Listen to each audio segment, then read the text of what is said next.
All right, 99.9 Punk World Radio FM. You guys already know what time it is. Right here, we are actually joined by an amazing Canadian rock band. That's right, we got Stuck on Planet Earth. These guys have toured with individuals like Finger 11, Gob. The list goes on. These guys are literally living Canadian legends, and we have them right here live on the radio and, of course, YouTube as well. How are you boys doing this evening? Doing fantastic. Great. I love the intro, man. Thanks for the enthusiasm. Hey, I'm just being honest, guys. I'm not going to lie. I discovered you guys back in 2011 with your 5-track EP, and I have to say, ever since then, I've been a fan. So now that I have the resources, I get the opportunity to interview you guys. So it's an honor. Damn, you're like OG Stuck fan. That's crazy. But right on. Obviously, I know who you guys are, but for the individuals that are just tuning into YouTube, whether it's live or pre-recorded or just tapping into the radio station and might not have heard of Stuck on Planet Earth, I was wondering if you guys can actually introduce yourselves individually and just tell us a bit more about yourselves. Yeah, my name's Al. I don't know why I just did this. I play bass guitar and I sing in Stuck on Planet Earth. I guess it's up to you guys I'll here. Go next. My name is Adam. I play guitar in the band Stuck on Planet Earth, and I sing as well sometimes. I back Al up. My name is Andrew, and I play the drums, and it's about it. No singing for me.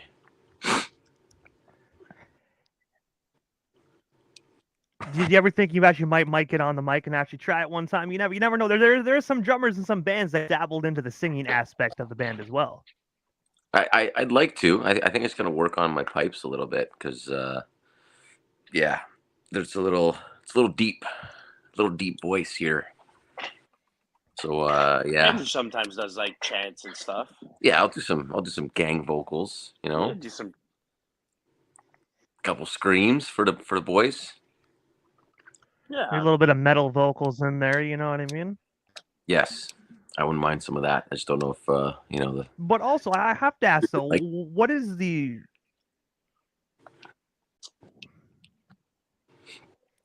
I was also going to ask, well, like, I've been a fan since 2011, like I mentioned, since your guys' EP came out. So I have to ask, what is the story just behind Stuck on Planet Earth? Like, how did you guys actually get connected and come together as this amazing 3-piece band? We kind of formed out of high school. We wanted to start a band. We didn't know how to start playing like live shows at the time, and didn't have that many connections in like the small club circuit. So we figured, how could we do something that was a little different? And at the time, we kind of came up with this idea called the backpack tour, and we take our acoustic guitars and we'd show up to high schools unannounced after school, and we'd kind of play this impromptu acoustic set as kids were kind of leaving for the day. And at the time, it was Andrew would like film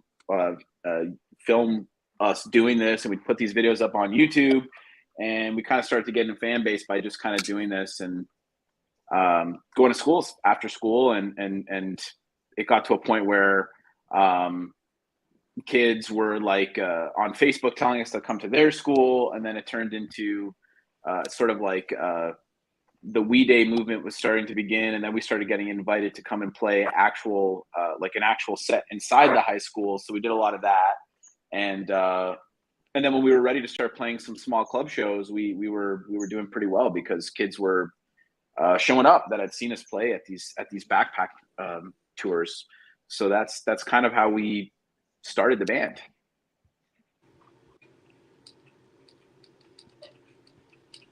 And I have to ask this pertaining to this backpack tour. Obviously, you know, at the beginning, you guys were just showing up unannounced before you guys really got invited into these schools.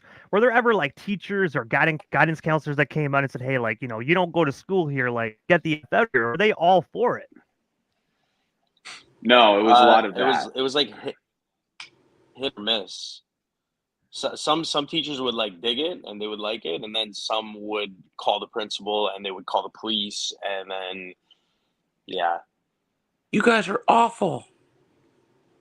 Yeah, we had like, I mean, we also did this in the dead of winter, like in February and January, February, and so kids would like throw snowballs and shit at us, and all in all, it was a spectacle for sure, and it definitely took some effort on our part to actually go and do this, because like looking back and thinking about how we did this, I'm like, I can't even believe it sometimes. Yeah, like we literally just like walked into the school, like train walked into like their main Different area. time back then as well. And we knew that it was. Yeah, we couldn't. I don't think we'd be able to get away with that today. I think we'd definitely.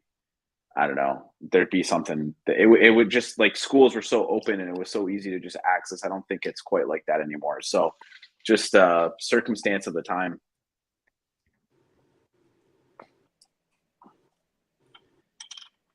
And also, as well, in the year 2011, you guys actually released your self-titled 5-track EP. I was wondering if you can actually tell us just a bit more about this phenomenal EP, and of course, like, is that project actually still available to be streamed or purchased today in 2023? No. The short answer is no. It's not available. We made a conscious effort that when we got signed in 2018, we were kind of going to move forward with the new version of the band. And so, not to say that we erased the history of those recordings. Maybe they'll make their way back online at some point in the near future. I know there's a lot of like OG fans that, discovered our band then. But yeah, I mean, that record is the one that kind of got the wheels spinning for us. It got us to be able to tour. It got us some radio play throughout Canada and internationally, and it got our foot in the door in terms of people starting to take our band a little bit more seriously. So it was, I mean, to us, it definitely means a lot. It's just, yeah, it's not available currently, but you never know what the future holds.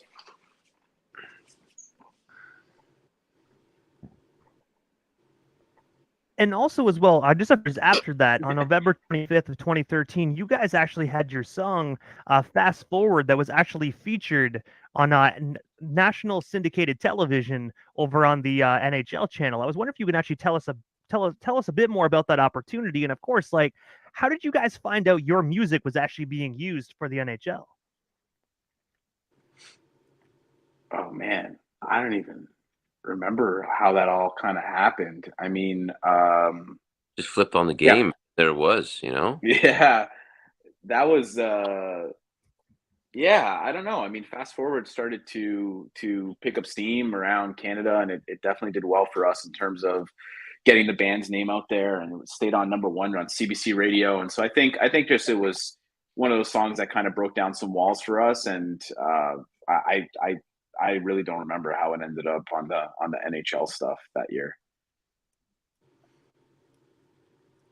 Well, hey, as long as you guys got your residuals for it, that's all that matters, man. 'Cause sometimes individuals just use music without permission, but as long as you guys got your paper, that's all that matters.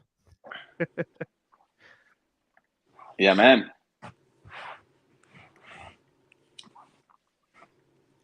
But also, as well, man, on April of 20 actually signed an exclusive record deal with Anthem Records. I was wondering if you can actually just tell us a bit more about that record deal, and of course, how did you guys actually land that opportunity with that particular label? At the time, we were just working on a bunch of demos, and we had a song called "Permanent" that ended up being on the album "Beautiful Nowhere." And we recorded this song with this producer named Steve, and we kind of started to send the song around a little bit, and it had gained some interest. And Anthem offered us a deal based on that song, and they said, can you guys make more songs like this?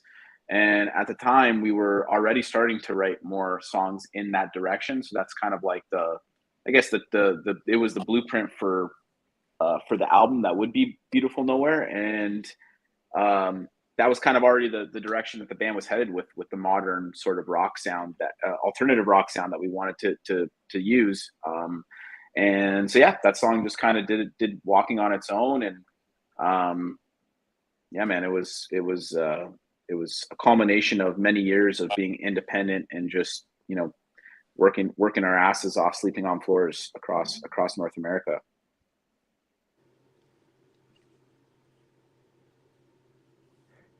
And I got to say that record deal for you guys definitely did do wonders as well, because obviously the independent is great, but you can really actually tell just like after you guys signed, you guys really started like blowing up like nationally, just not just in Canada, but all over the world as well.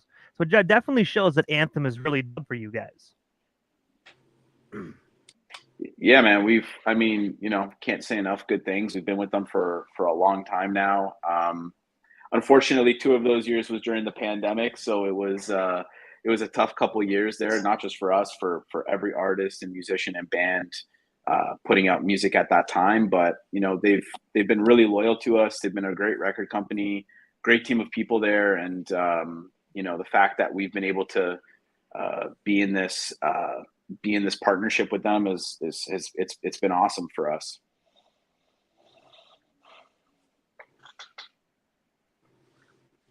And I have to ask, well, what was it like actually just, transitioning through the pandemic? Because I do know with some bands, always there. The songwriting was easy to do because you were cooped up in the house. But I also heard bands that it was to kind of get motivated and kind of get of all the lockdowns. I think you were breaking out there a little bit. I don't know if you could repeat the question. Oh no, it's all good. Definitely. So what I was asking was obviously during the pandemic, like some bands they really kind of transitioned well. They had great inspiration, but other bands I've heard didn't really get the opportunity to really work very well together due to the lockdowns. How did you guys actually transition through the pandemic? Like, was it actually inspirational for you guys, or was it very difficult to kind of, get new music actually put together? I thought it was pretty difficult. Yeah, it kind of sucked. Yeah, you think you would be like inspired because like life stopped and you can just kind of like sit down and play, but like it was kind of harder because I don't know, because it was. We just made a record, so we were supposed to be touring that record when everything kind of shut down. So we had we were trying to get our music out there to people by means of live stream, and so was the rest of the world. And it was really it sucked. It sucked so bad to do the live stream shows, but we tried our best to do it, and we really wanted people to see the new music that we had because it was something that we've been cooped up making for the past year. So when that record was supposed to be kind of seen live, it was we were in live mode when the world was in right mode, I guess you can say. But yeah, it was tough. It was tough. We still did it though. We came out. I mean, we did have a tour with Pop Evil Book that got canceled, and we were pretty cheesed about that because that was going to be one of the biggest tours that we had done to date. And we had all these dates that were going to be announced. Obviously, the pandemic happened, and it was terrible for everybody, and including the live music industry. So, but I mean, we did, as a result, we stayed home. We did write a couple tunes during that time. I mean, our song "Strange" and "Makeshift Paradise" were born out of that time. So it was hard to write, but we were kind of like, I don't know, we were getting together all the time, man. Like I had moved back home to my mom's basement just because things got kind of crazy downtown in Toronto. And that was kind of our headquarters for like a year and a half. We were doing live streams out of there. We were getting together to write, and obviously when it was okay to do so, we kind of we would get together to write and do what we could. But I mean, the morale was just like totally not in a good headspace, and I think it's like very reflective in those songs, because if you listen to the lyrics in like "Strange" and "Makeshift Paradise," you can definitely hear that we were there's a lot of anxieties and a lot of depression that was kind of going on in that time, and a lot of self-doubt, because we didn't know what the future of the band looked like. We didn't know if we were going to play live again. We didn't know what the other side of this like pandemic looked like. So it was, for lack of a better term, and no pun intended, it was a very strange time for all of us. But the one thing I'll say about our band is that we've definitely weathered a lot of storms together. We're family, we're brothers, and we've been through a lot of ups and downs, and we were just like, well, this is just another thing to deal with. And we kind of were like, well, we got to see through it, so we did it.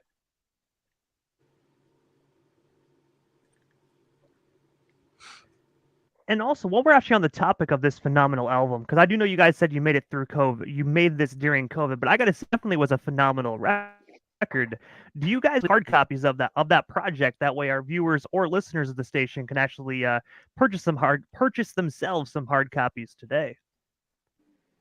Man, you're asking all the hard-hitting questions that fans ask all the time. No, we don't have vinyls. We don't have physical copies of that record. We made merch to go on tour, but it was the height of the pandemic, and we didn't get to tour, so we didn't really press anything. And I think that's something that we've definitely been talking about with our label moving forward. There's a lot of demand for vinyls of Beautiful Nowhere, and it's something that is on the list for us to do for sure.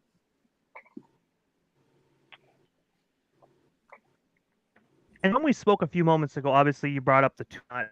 You guys also did a phenomenal tour with Finger 11 and Gub back in the day. I was wondering if you touch base on that phenomenal tour. And of course, what was it like just being able to tour around with the Legends Gub?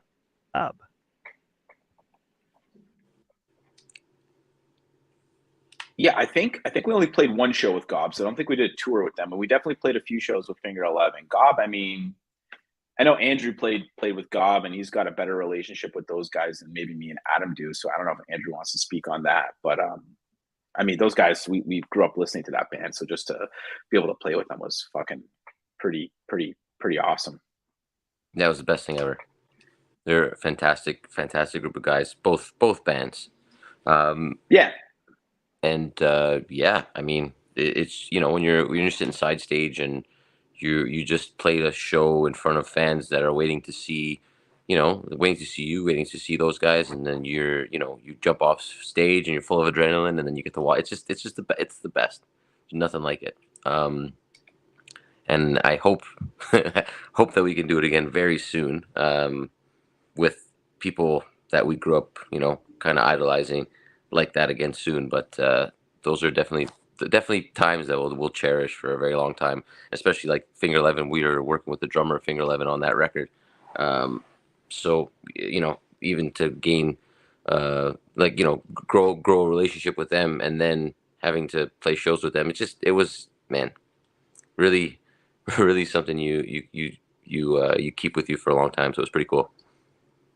Yeah, the other thing is we ended up making friends with Steve, who's the drummer of Finger 11, who produced our record, who produced Strange and Makeshift. But also, fun fact, on Beautiful Nowhere, the opening track called I Want It Now, Scott, the singer of Finger 11, he co-wrote that with us. So to have him in the recording studio with us during that time, working on that song with us, man, that was like, that was really cool for us, because it was full circle moment, just because we grew up listening to Tip and we grew up listening to Finger 11, so it was like, man, to have him actually working on a tune with us, and just like learning from him, that was a great experience for us.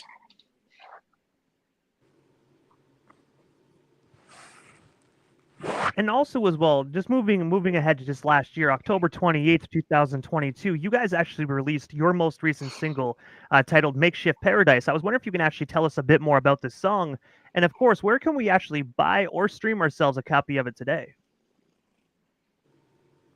Well, you can get it on any music platform, wherever, YouTube, Spotify, Apple Music, or you just go to stuckonplanetearth.com. I think all the links are there. And yeah, that song was just, I mean, I feel like the lyrics are like super self-explanatory in that one. That was written during the pandemic when, there was no light at the end of the tunnel, and things were feeling pretty dark. And it was like, just really battling with your inner demons. And that song was kind of born out of this idea of like trying to find that light at the end of the tunnel. So that's really what that song is about, and sort of battling your anxieties.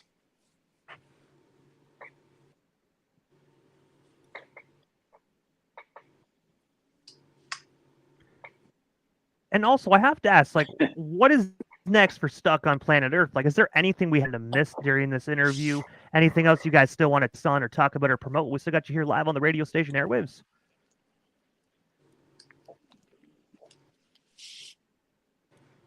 Yeah, I mean, we just came back from the States. We were there working on some new songs for the back half of our new album, which we have yet to record. And we're going to be putting out some new music, and we have a new single coming out. I think we can announce it here. I think we got a new song coming out. Looks like middle of March. It's called "Crack in the Glass," and there you heard it first. Brand new Stuck on Planet Earth song coming out in the middle of March called "Crack in the Glass." And definitely one of our more, I guess, like melodically mature songs that, we're just stoked to put out new music and finishing the back half of this album that we're working on right now.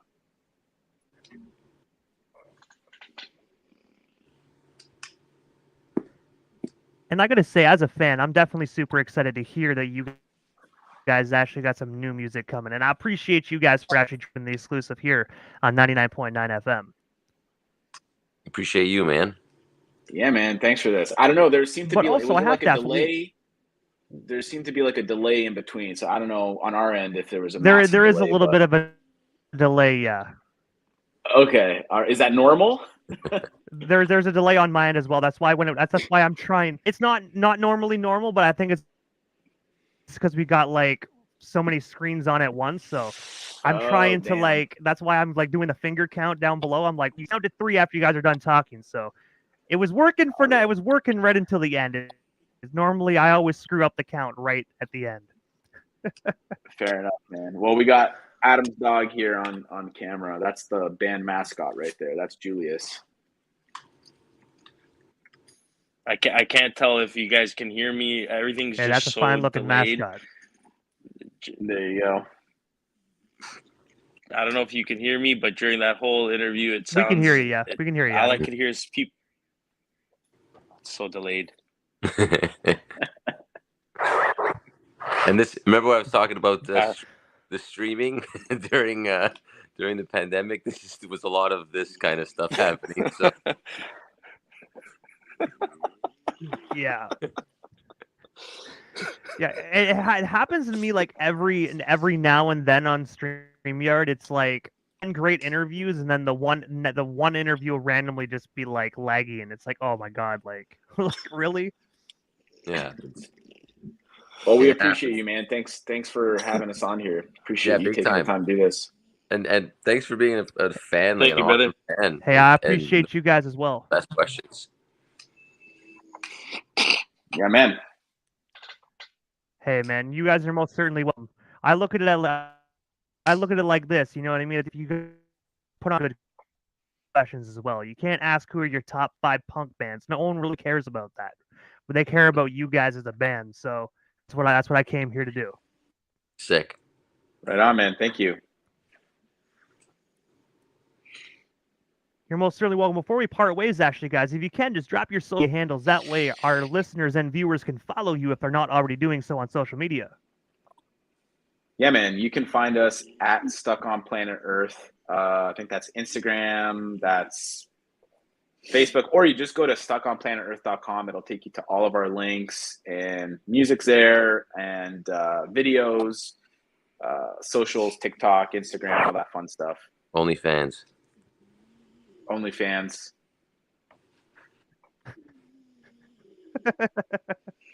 I mean, if you guys want to subscribe, you know what I mean? At the end of the day, you know, just buyer beware. It's just Julius. That's all it is. Yeah, it's just naked pictures of Julius.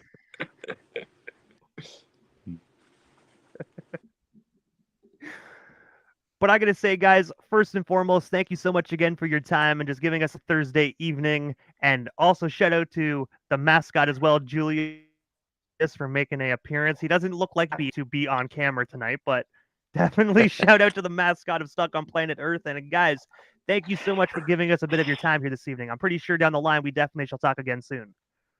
Sick, Very soon, man. Thank you so much. Thank you.